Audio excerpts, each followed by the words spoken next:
In 1995, Matthew Kasowitz's debut film La Haine exploded onto a scene as a raw black and white portrait of life on the margins of Paris.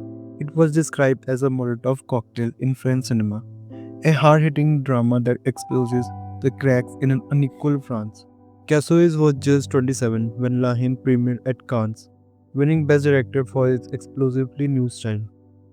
He had been driven to make by the real-life police shooting of a young man in Paris, anger that he channeled into a story about three disenfranchised friends in a Bonlo housing project. Plots unfold over 24 hours.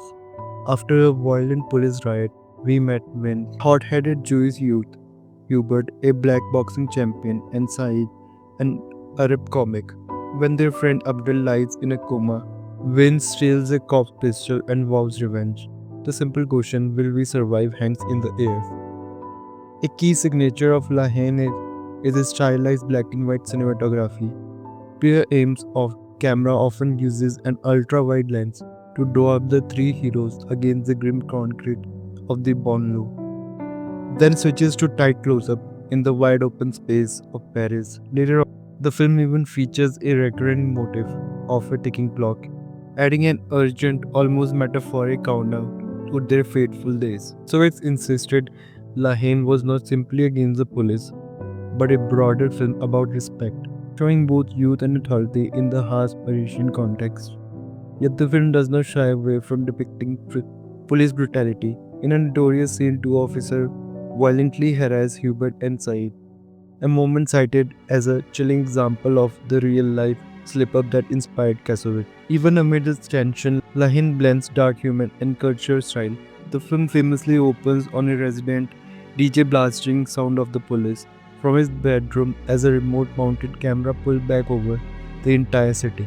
The hip-hop movement set the tone. Kassovitz called the film edutainment, a politically charged story that educates and entertains through street culture. Many scenes are bleakly poetic.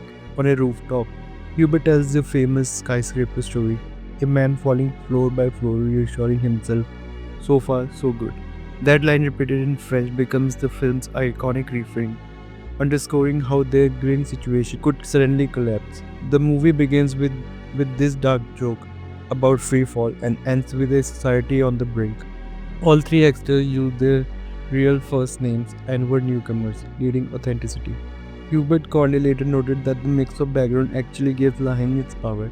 Saeed and he brought raw truth from the street, while Vincent Cassel and Kassovitz brought stylistic flair. This unlike trio, different skin colors and histories offered a new possibilities mixed with hope for French youth on screen. Behind the scenes, the cast and crew fully immersed themselves in Bonjour life. Kassovitz and the actors even moved into a Paris suburb for months before filming, earning the locals' trust and adding realism. Cinematographer Aim said shooting in black and white was a deliberate choice from the start. If you name a film hit, black and white is much more impactful, more depth, documentary feel. Though La Haine is intense, he deliberately infused hip hop and street slang into the script. The Guardian noted that Kassovitz was inspired by American films, even quoting Taxi Driver and Scarface. While he believed in a hip hop entertainment approach, in Kassowitz's words, La Haine is also a comedy except for the last 20 seconds, meaning their humors as the tension built. Upon release, La Haine had an explosive effect.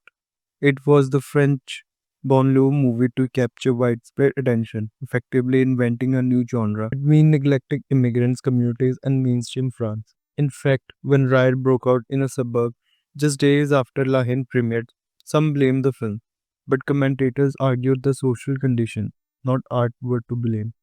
Kassovitz himself reflected on the film's legacy. To make a political movie that stays relevant years later is amazing and terrible at the same time. He said he's proud that La Haine inspired real change. He even met people who became lawyers or police because of it. As he put it, the film gave suburban youth a certain strength and offered police a new perspective on those kids. Cast members remembered the shared anger that fueled the movie. Hubert Conde said all the actors felt a revolt against the system and bonded over it. They channeled that collective outrage, tired of ongoing injustice, police blunders, the glass ceilings. to scream out their frustration in cinema.